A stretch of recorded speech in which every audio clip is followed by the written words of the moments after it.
siyang nag-artista sa akin, tapos una rin siya nung nagkaroon ng sasakyan. Oh. So nag-set kami parang sa south area. Oh. Tapos sabi niya, napakawalang hiya. Oh. Eh umuwi ako, yung bahay ko sa C4. Sabi niya, tama-tama. C5, kaya C4 ako. Ang layo pala, tagal pala yun.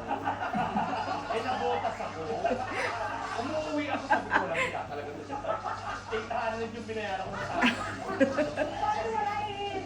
Sipon-sipon.